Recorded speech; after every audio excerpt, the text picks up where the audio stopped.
Welcome to Around Town. I'm John Brough. Today, we're in a rainy Rochester exploring everything they have to offer, starting with the Susan B. Anthony Museum. She was instrumental in getting the women's vote, abolishing slavery, and really being a pioneer for women's rights back in a day where they didn't have many rights to begin with. And today we're talking with Linda and Sharon inside, and they're going to give us a tour on everything we need to know and you to come in and get a tour for yourself. So why don't we head inside?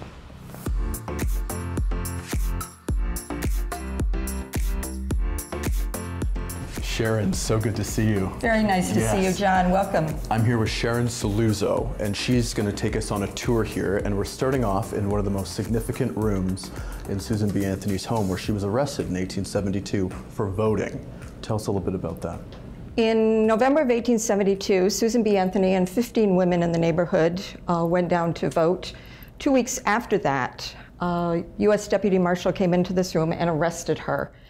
And the reason for her arrest was because she was a woman. She had been speaking about the right that women have as citizens to vote, and it was just plain and simply because she was a woman. She did know that there would be consequences, but she had spoken with an attorney who looked at her reasoning and said, you know, I think you do have a good reason here, a good case here for voting. Right, absolutely. My goodness, but she was only incarcerated for a few hours. Yes, but in the time between her arrest and the time of her trial, she spoke in every precinct in Rochester about why women as citizens have a right to vote. So much so that the local papers picked up on that and began to write that perhaps Miss Anthony has a point here, and her trial was moved outside of Rochester. What a woman. Now I think we're going to continue on to the back parlor, so I'll follow you. Okay. And this is where she wrote 200 letters a week. Before email, before computers, this is how she got the word out to really move the needle on what was such an important cause. And certainly if she had email, she would have loved it, and using social media, because she'd be sending emojis, she'd be everywhere. Critical to the campaign for women's suffrage was getting the word out. Contacting women all across the country and the continent to form their own local organizations. Right. And it was a grassroots approach that actually led to the passage and the idea of women having suffrage in various states across the country. Absolutely. And she was instrumental in abolishing slavery. She helped get 400,000 signatures to what was the largest per capita petition in U.S. history. Yes. And really helped, you know, abolish slavery. So, I mean, what a woman, what a force.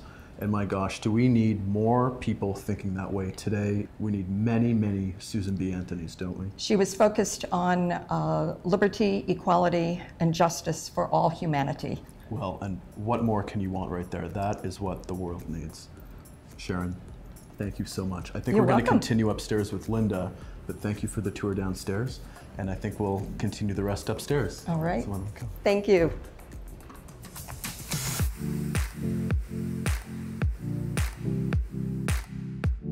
We're up here with Linda LOPATA, and we're up here in her study. And what made this room so significant to Susan B. Anthony? Well, this is where Susan B. Anthony orchestrated this movement. She was writing letters, she was crafting petitions.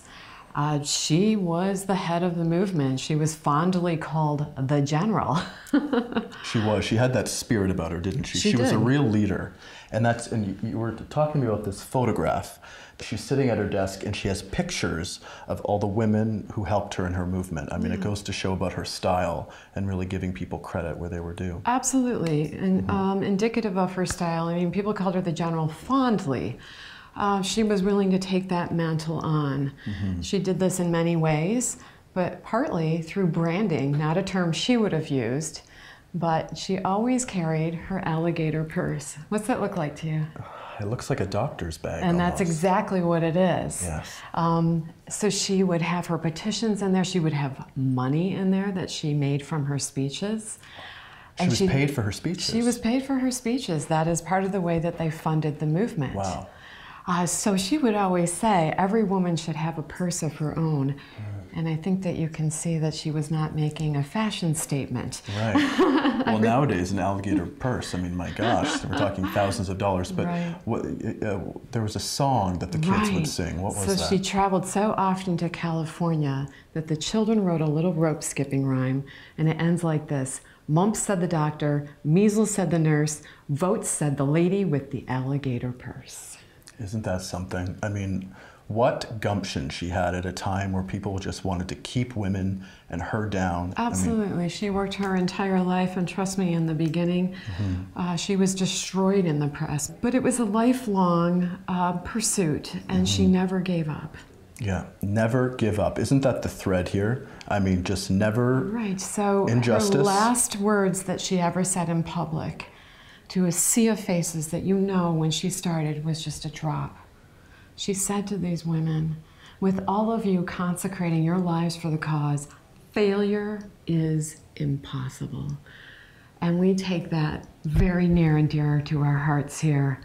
Failure is impossible. Never give up. Never give up. And how can people donate? How can people help keep this alive? Where can they donate? Well, they can donate. They can go to susanb.org. That it will bring you to our website. And please come to the house. I think you'll feel moved through her stories and her life. And you can always donate there as well. And tours, you can do family tours, school tours. Yep. You can do all of those things. Just go to the website. You can get in contact with program manager. That would be me. And please come and be inspired. Really, I mean, thank you so much. You're welcome. We didn't want to stop in Rochester and not show this really historical site, and what an impressive and moving woman, and I'm so glad we came here. I'm glad too. And after the break, we're going to show you something really special, so stay with us.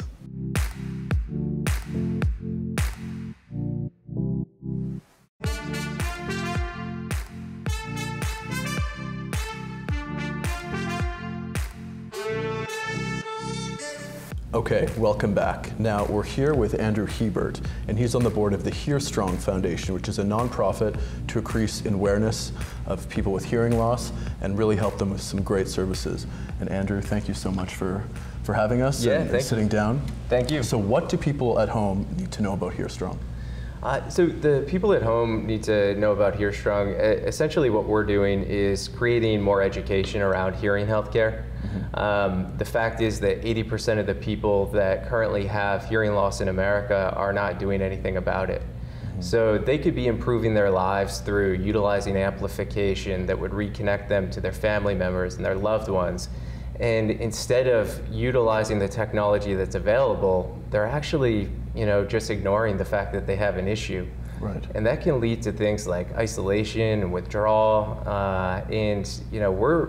We feel like the more education that we can put out there, the more awareness that we could create around this issue, the more empowered people feel to really overcome the challenge. And what are some early warning signs that people can look out for? That's not only, it's not, us just maybe in the morning turning up the television, but something that's persistent that people should say, I should go check this out. If you're constantly having to ask people to repeat themselves, or you're in noisy environments and you're having trouble understanding people when you're at restaurants, it's probably time to get it checked out. Yeah. Okay, good. And you have some fantastic programs, which I love. So all the beneficiaries are called champions. Yeah. How great is that? So tell us a little bit about the champions. Yeah, the champions are really what's the centerpiece of the HearStrong Foundation right now. Like we said, it's an awareness issue. Also, there's some stigma surrounding hearing healthcare. People look at a hearing aid as a sign of aging today.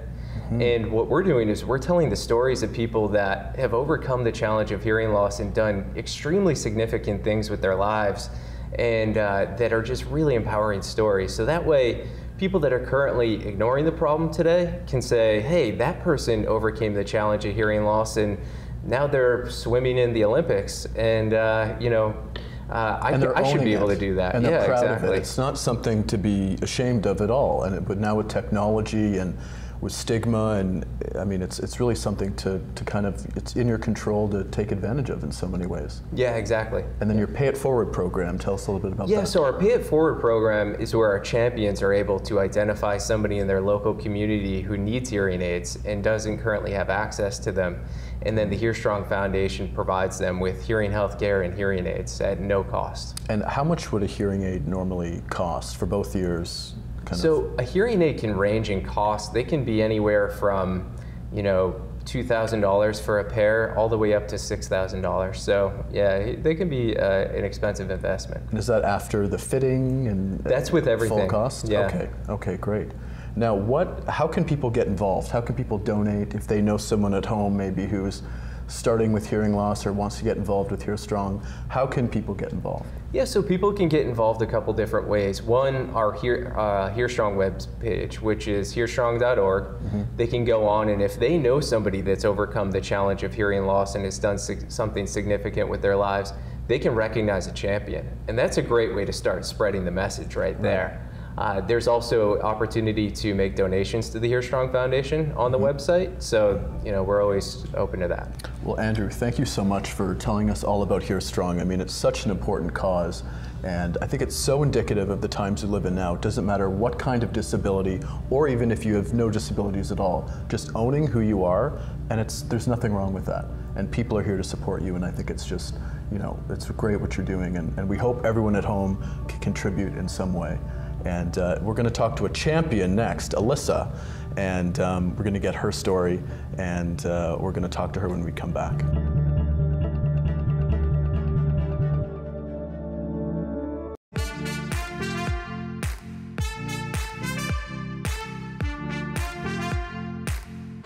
Okay, now we're here with the champions of all champions, ALYSSA GREYMONT, and she's going to tell us all about her crusade in Washington for equality, and you're working on a bill right now, and tell us a little bit about that. So there's a bill going through the House right now called HR 620, and this bill is an attack on the ADA.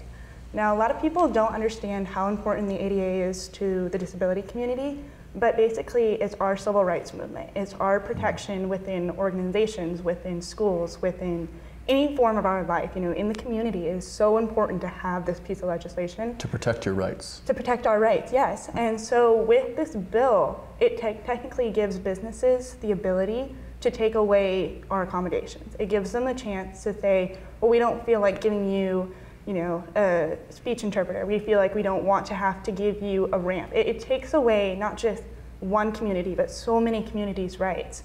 And so for myself especially, you know, someone who just recently started identifying as a hard of hearing person, it's important to protect something like that. So tell me a little bit about that. What was it like to finally come to that point where you accepted the fact that you were hard of hearing? Sure. So my family is all hearing individuals. Not a single one of them has hearing loss. And so for me to grow up in a large family being hearing impaired, it came to the point to where I had to embrace myself as an individual. I was about 16 years old, and I got left on a starting block at Junior Nationals, and it was hard because you were a competitive swimmer. Because I was a competitive swimmer, yes. Right. And this is my first time competing on a national scale. There's hundreds of athletes from different parts of the country, even some parts of the world. And to be left there alone on the block while everyone else was in the water, it just hit home that I wasn't going to be the same as everyone else. And that's when I learned that I was going to need accommodations just like everybody else. I was going to need some form to be able to compete to the same level. And so that's really where my journey started. But so what was that transition like? Because we've all been there, different levels, where we feel less than, we have certain things that maybe we look at ourselves in the mirror, or that we feel, you know, that we're not on the same playing field as everyone else. So how did you, hard of hearing, come to say, hey, this is not going to hold me back, and I'm going to be empowered and use this to your advantage? So I had a really great mentor. His name is Tom Levers, and basically he just took me aside and he said, hey, there's no reason that you're any different. You know, you may have one different part of a story than someone else, but that's what makes you who you are. Right. How far can you go while doing what you want to do? And so basically ever since that moment, I haven't stopped. You know, I got to go to college. I get to work with individuals who help wrote the ADA. I get to write, have mentors who basically started the civil rights movements within deaf individuals. It's absolutely empowering. And you've, been able to work at the Capitol with Nancy Pelosi, and you're really becoming quite the speech giver all around town. Yes. You're the go-to person now. I hope so, eventually. Nancy Pelosi, watching her ADA speech was beautiful, and then getting to shake her hand and congratulate her on her victory was insane. And then Senator Hirono also was such an inspiration, being able to meet with her and listen to her story about fighting for people who don't have as much as everyone else. It's definitely been a big journey. And when did you connect with HearStrong? HearStrong actually reached out to me about a year ago. So I'm going on my 1-year anniversary with HearStrong. They asked me if I'd consider being a champion for them. And at first I was a little skeptical, but then they started talking about the empowerment that they've been able to do within the community. And for me, that was so essential because as myself, I didn't identify as a hard of hearing person, and they gave me a platform to really reach out to other individuals, such as myself. Now, what can we do, people who, as you said, are full hearing people? How can we be more sympathetic? How can we get involved? Sure. What can we do? So I think one of the biggest stigmas is that hearing aids are for the older generation, that hearing aids aren't what modern people wear. And honestly, I think that's the biggest stigma there is, as myself, I think it's just to be forgiving. Take a minute and listen to someone else's story. Be sympathetic. Understand that not everyone's journey is the same. Exactly. Not everybody's going to have the same journey. Not everyone's going to check one box. And, a lot of people are going to check multiple boxes and be different individuals. And that's what it makes who we are. And that's okay. And it's not something to be scared of. And these people should not be left on the sidelines. No. And Alyssa, thank you. Thank you so Appreciate much. It. Now, please, everyone at home, HearStrong and Alyssa's crusade is so essential to the time moving forward, increasing awareness. So please, we'll put across the website on the bottom, but get involved in any way you can. They're doing terrific work. And again, I thank you for telling your story. And when we come back, we've got a tasty treat. You won't want to miss it. Stay with us.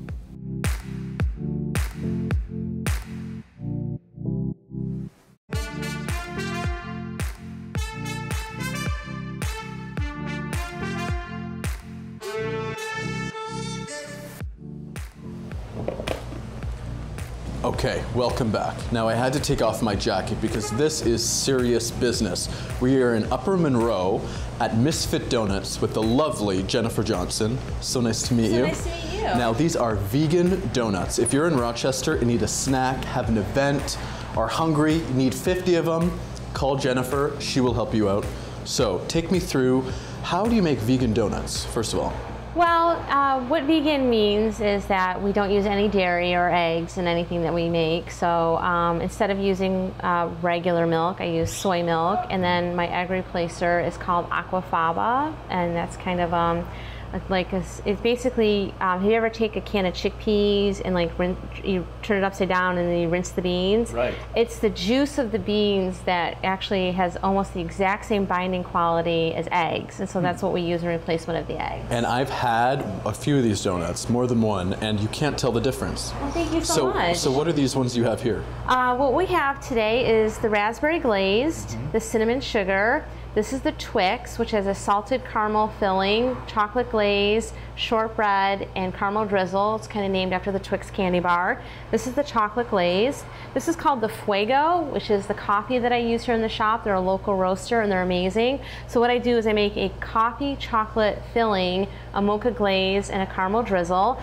This is the lemon lavender, which is a sweet cream cheese filled donut with a lemon lavender glaze and shortbread. And this is our new item, the blueberry fritter, using local blueberries. So I just had the blueberry fritter, and then I also had this, which one is this one? Cinnamon sugar. The cinnamon sugar, and they are just, incredible. So what sets, because it doesn't taste vegan, it doesn't taste like you're missing out on anything.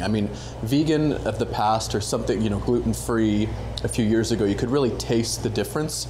Well, that's what I really strive for is, to make stuff that is so delicious that people don't even realize that they're eating anything that's vegan. Right. Yes. And so what's your most popular donut? What do people go crazy for? Well, the cinnamon sugar is a donut that we pretty much carry every day. That's one of our standards in the raspberry glazed. The Twix is very popular, especially among our chocolate lovers. And then the blueberry fritter, which we just introduced last weekend, is slowly gaining traction to be one of our more popular items as well. And then in the fall, we do the apple cider donut, and then Seasonal. Seasonal, yes. We have a tagline here. We're called aggressively artisanal, which means that we are in tune with the seasons, and we also try to use as many local ingredients as possible. And I try to make stuff that reflects what season that it is. So yeah. And what else do you sell? Any other treats? We sell cookies, pies. We sell mini cheesecakes. We sell like chocolate truffles here. We do many other treats here. We have many other things available. So people have a sweet tooth. If you really need something, I mean, any time of the day, come into Misfit Donuts. You will not be disappointed. Really, I mean, this is the place. And my business partner, Tim Tompkins, he's the one that referred me here, loves it. Tim's a good customer, I hope, right? Yes, very good customer. And very healthy. These things are extremely healthy for you, right? Well, they're decadently healthy. Let's just put it at that. We like that. Well, Jennifer, thank you so much for having us. Well, thank you. Such a, how can people, you don't have a website, you're very progressive, you're on Instagram and Facebook. Yes, we're on Instagram and Facebook, and we also can always call the shop. The number is 585-271-1233. And you can always email us at misfitdonuts@gmail.com. And if you follow us on Instagram, we change the menu every day. So if you follow us on Instagram, we update it within 5 minutes of opening. And we also post when we sell out, which is quite often too. Wow, so if someone has an event, like a bridal party, a fundraiser that they should they give you a couple days notice and say, listen, we need 50 donuts? Exactly, yeah. Okay. Yeah, so probably at least 4 or 5 days notice would be good. For your next event, do the donuts. They'll be a huge hit. Everyone loves vegan, especially meat eaters like myself. We love vegan. So Jennifer, thank you so much. Thank you so much. Thank you for showing us around here. And I hope to see you around town or wherever your travels may take you. We'll see you soon.